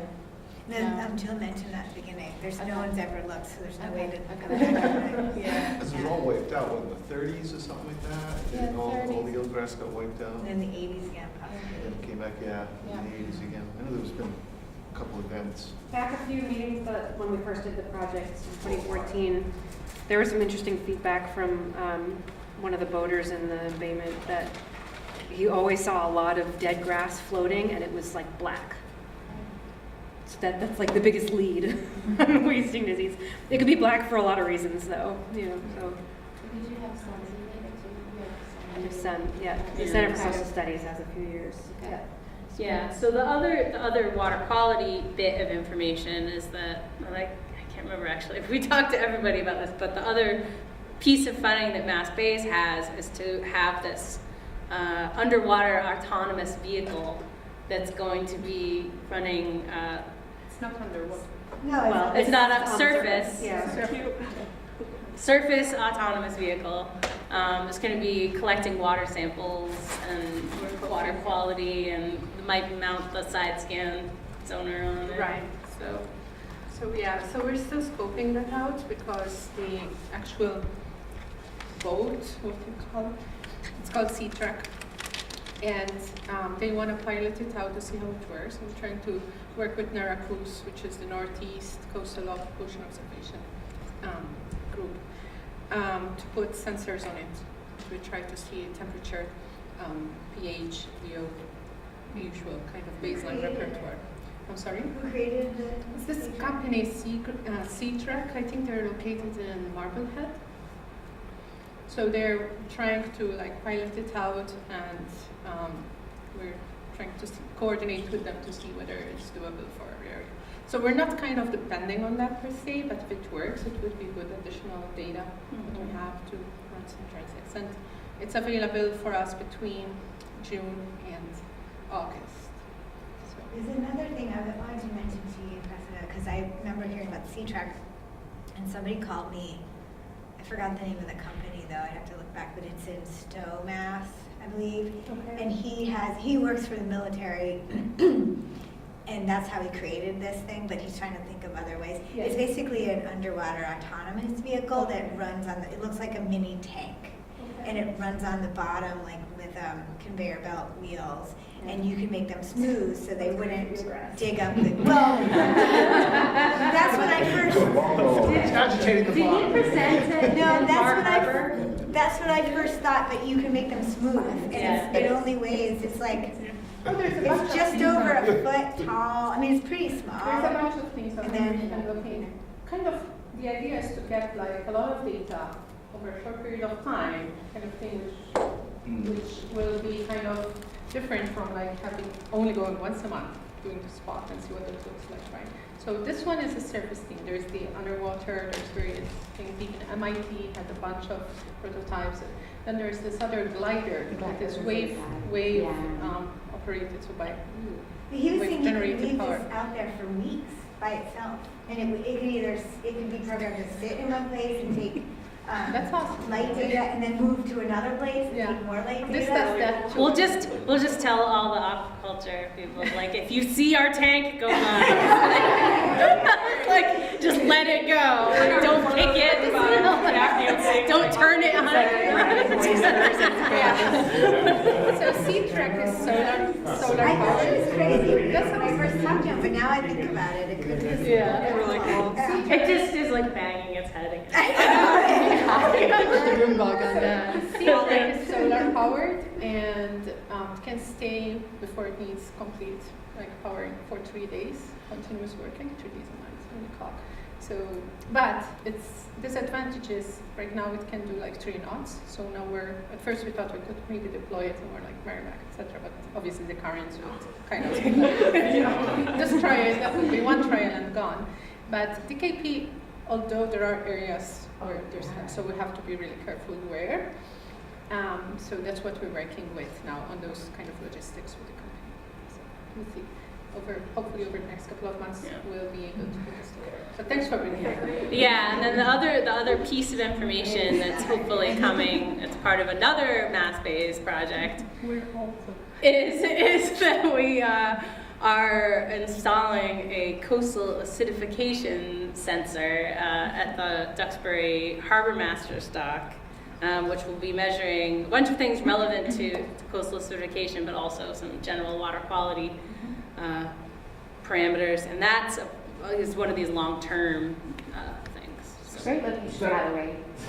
Yeah, well, that's because we wanted to partner with people who care about coastal. Is that one of the universities or colleges? It's UMass Boston. Okay, Boston. they would have. Yeah. What do you use to measure the ocean acidification? I'm sorry? What is the parameter? Oh, pH and PCO2, and then we're taking discrete samples for the IC and TA. I'm wondering what the instrument is. Like, is it just it's sunburst. I'm trying to remember. There were a couple of options, and UMass Boston is working that angle. I think one of sunburst. I can get you the names off the top of my head. I don't remember exactly which ones. Or CCOS. And some of that data is real time, right? That will be our real time. It is, yes, yeah. So interesting. Be interested to correlate that with a mile off, which is where that YSI sits. Yeah. Just so you can kind of now get snapshots. Yeah. Well, in the meantime, we're working also co-PI'd with UMass Boston on a funding from MIT grant to develop 2 more of these, but they will not be kind of static on a pier. They will be deployed in different areas, and so we'll be able to collect comparable data as well. So it will be a little bit of a different technology, but kind of comparable data. And so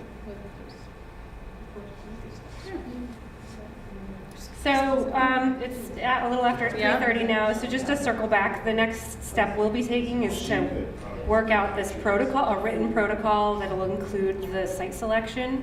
And if people in this room are interested in providing more feedback or seeing the draft of that, we can certainly send it out to the group and give some kind of like a comment period before it becomes the final protocol. If people would like that, to have a chance to give feedback. Okay. Where would be the best repository for all the data and photos and GoPro images? Is that, I mean, Seagrass, it was Seagrass Net. We were supposed to send it in. Are you guys going to take over that role? Well, the repository for data from this would probably go to your office, your organization, to North-South Rivers Watershed. But if Seagrass Net transects are set up, that data will be also sent to Seagrass Net. The data that's derived here, what's the end result of it? Is it like a report kind of a format, or is it warehouse it and look at it over time? Sort of both of those. Have some sort of publicly available product, presumably like a mapping product, where people could look and check in on what the survey results from last year were, And like good science, you're gonna raise more questions. And one of the really crucial parts of citizen science, and something that often gets forgotten about, is the communication back to the citizen scientist. So you get recruited to do something, and you go out and do your volunteer effort, and you're like, I have no idea what happened to this. Well, that can be contagious for next year's help too. Once they find out this little tidbit or any little tidbit. Especially if you get something off that. They have some thing for. And tell their friends and hey, I want to do that too. Exactly. From my standpoint, if you're continuing the mapping, getting information from here can help. First of all, where to look when we get back to this cycle. So they've got information here, we didn't see anything. But then also, in theory, maybe it can become a type of signature documentation where if you're saying there's eelgrass in this thing and I'm seeing this thing here, then we're looking someplace else. If that's what it was over there, maybe we should check this too. So to be honest with you, I'm thinking about how do I get my dirty little paws on it. Do you guys want to take on the topic of patchiness today, or is that something for later? I think that's sort of integrated into it. We just decided to start saying if we could see an edge, a totally different edge, within 3 meters of the boat, then we would add that to our GIS data as a way of recording some patchiness. But I'm sure somebody else has better ideas on how to do that. That all comes down to what people call a minimum mapping unit. So what size patch will you no longer call part of your polygon? Is there something that everybody uses standard-wise already? Or? Well, DEP uses 1/10 of an acre, right? But that's for a totally different, that's from aerial imagery, which is, your resolution is so much different when you have people swimming in the water. DMF so far has no minimum mapping unit, which is problematic because then we're expecting ourselves to draw polygons around every single patch that we find, or to include every patch in a nearby polygon.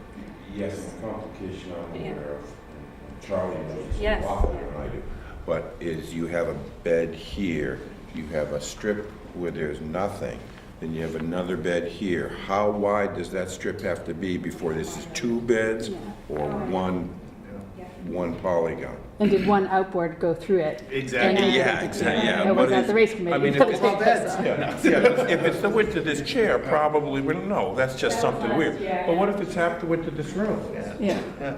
So the answer to that is that was fun. I think it's best to map as much as you can, as accurately as you can, and just be very clear in your methodology. Because there's no right or wrong to minimum mapping unit, not at all, but as long as it's documented. Right, but it's nice if we can compare our data to this area. or to the other of you who are researching. So the more standardization we can do amongst us all, the better, it's more interesting for us to be able to say, oh, well, this compares exactly to what they found in Duxbury. Well, that gets that, yeah, and that's. I would like to do that. Yeah, that gets that, that's just a whole separate for another discussion.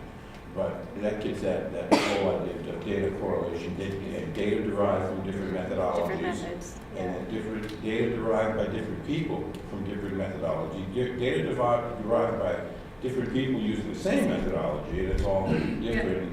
How do I now compare what I got in here, what you got in Cohasset, with what somebody else has in Fairhaven? Right. I mean, the thing to remember about the protocols that we've discussed is that we're not going to be looking, the only method that's going to get at that is going to be the acoustic mapping, because the drop camera is only going to be looking at that small area. It's not looking at patchiness. So it's almost an issue for DMF to deal with. We think that patchiness is very interesting. Yeah. And we look down and we wonder if that patch that has 0 eelgrass is due to somebody anchoring there, or whether it was a moon snail or a green crab that just like around in a circle. Like, why is that hole there, or why does that patch end there? The bottom is the same. It's 2 inches away from each other. So, and whether something is one big dense patch, what does that have a difference as to what's in it? Is it better habitat? Is it more rich habitat if there's more niches, if there's more bare spots in it? I think that's a separate research question from what we're trying to answer. And y'all are going to be doing the photo analysis, right? Not Or assigned volunteers. Yeah, I mean, it would be a small group of people who have gone through sort of percent cover training, and verification, Okay. multiple people looking at the same photographs, that kind of thing. QA/QC, exactly, yeah, because you can go so wrong.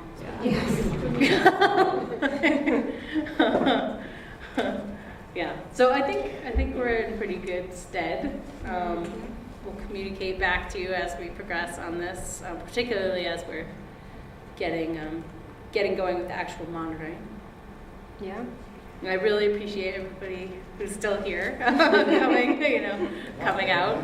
Thanks to those who left as well. Yeah, the input has been really, really great. Really, at all stages of this, even the early stuff that we hashed out a few years ago too, just revisiting some of those things, getting some new perspective from new faces. I think this has been really helpful.